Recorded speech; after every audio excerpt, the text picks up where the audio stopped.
안녕하세요. 뉴스반장입니다. 세월호 참사 당일 박근혜 정부의 청와대가 지금까지 알려진 것보다 더 일찍 사고 발생 사실을 인지했던 것으로 드러났습니다. 사고 발생 초기 왜 대처가 늦었냐는 국민적 비난을 피하기 위해서 최초 인지 시간을 일부러 늦춰서 조작한 거라는 의혹이 일고 있습니다. 어떤 사건이든 당시 축소 은폐하고 사건을 조작했더라도 시간이 지나면 의문이 풀려야 정상입니다. 그 당시 정권 체제에서 진실이 밝혀지기는 불가항력적이었기 때문인데요. 하지만 시간이 흘러 정권이 바뀌었고 진실을 규명할 수 있는 상황이 됐는데도 시간이 지날수록 의문이 풀리지 않는 건 왜일까요?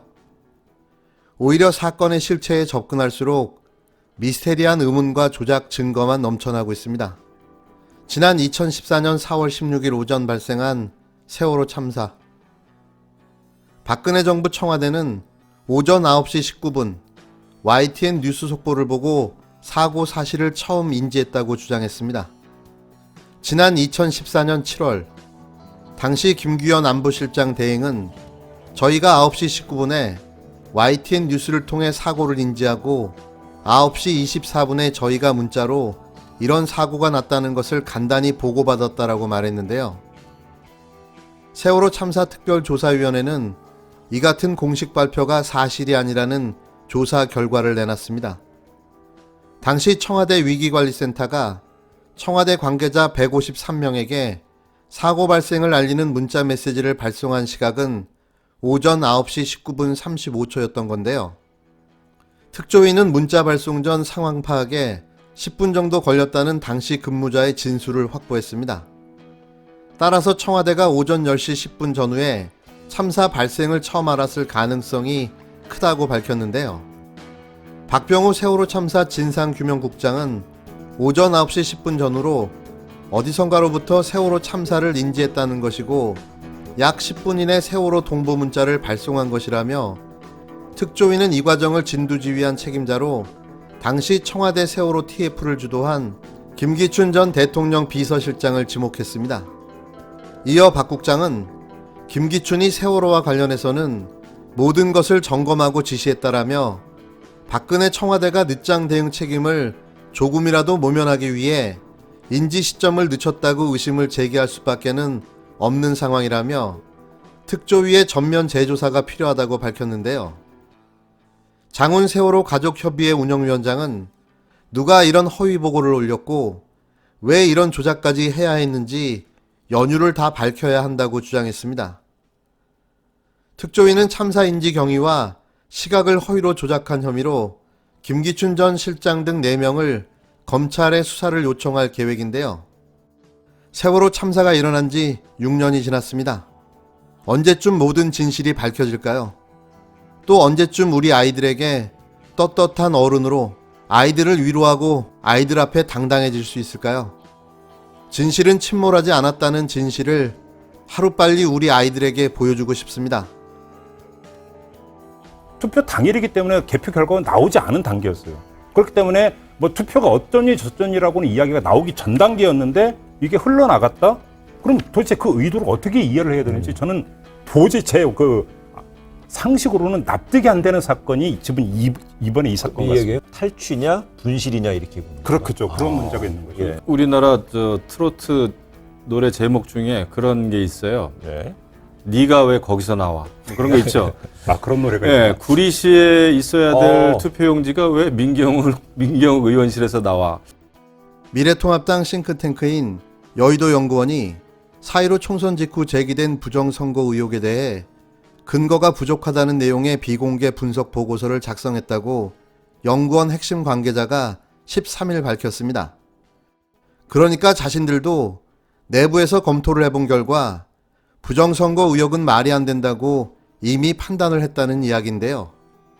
그런데 왜 일부 의원들과 민경욱 의원은 왜 저 쌩 난리를 치고 있는 거죠? 그냥 보고 즐기고 있는 건가요? 또 무슨 꿍꿍이 속이라도 있는 모양인 것 같습니다. 여의도 연구원 핵심 관계자는 총선이 끝난 직후 여러 의혹이 제기되는데 진위가 뭔지 궁금하다는 당 고위 인사의 지시가 있어 당시 제기됐던 의혹에 대해 내부적으로 검토 분석했다고 전했는데요.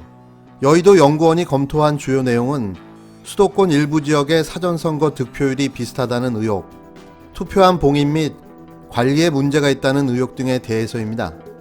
이 의혹이 보수 유튜브 채널 등에서 제기된 의혹이기도 한데요. 보고서 작성에 참여한 한 통합당 관계자는 보고서의 결론은 투표함을 포함한 선거관리가 미흡한 부분이나 사전투표 제도의 허점 등에 대해선 지적이 필요하지만 제기된 의혹들을 부정선거가 있었다는 근거로 보기에는 부족하다는 것이었다고 말했습니다.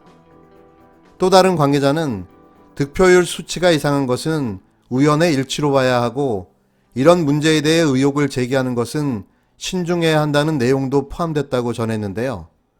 여의도 연구원은 해당 보고서 내용뿐만 아니라 의혹 검토 사실 자체를 외부에 공개하지 않고 있습니다.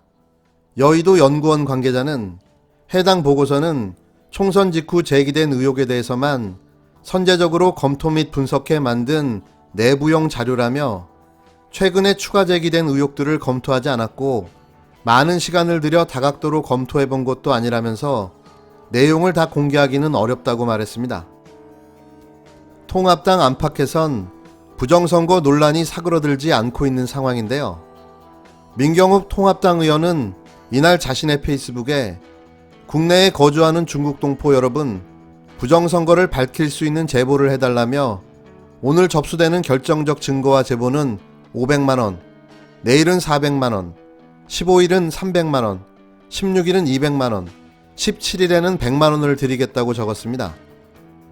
그는 앞서 11일에도 자신이 연 토론회에서 부정선거 의혹에 중국 동포들이 연루되어 있다는 취지로 발언을 했는데요.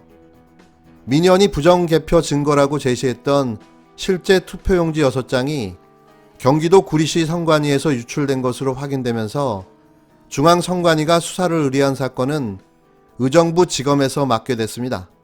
민연은 입수 경위에 대해 제보자 보호를 위해 함구하고 있는데요.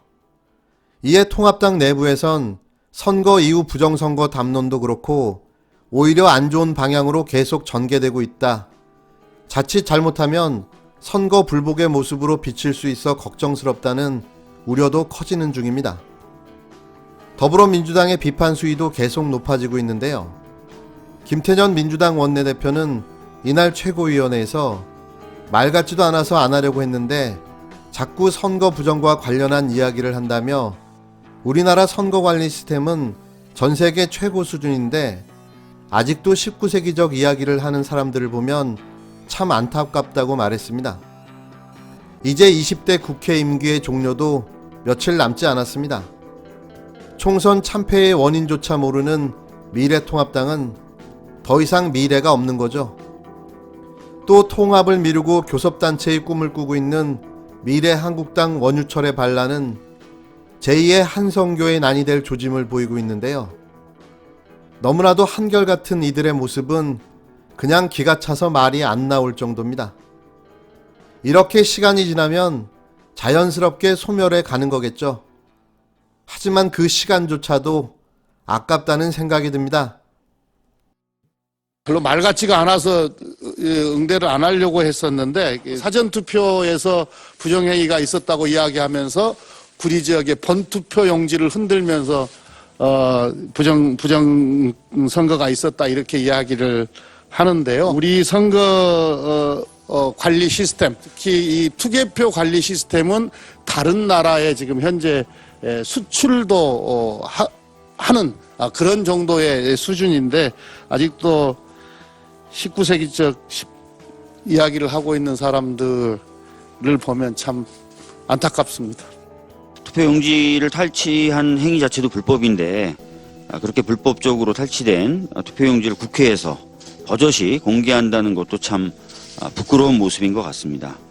왜 미래통합당이 자당 의원의 이런 행태를 가만히 두고만 있는지 이해가 되지 않는데요. 혹시나 총선으로 드러난 민심을 아직도 당 차원에서 수용을 하지 못하고 있는 것 아닌가. 지금은 민심을 왜곡하고 힐난할 때가 아니라 국민의 목소리를 제대로 들으려고 노력할 때라는 점을 강력히 좀 경고합니다.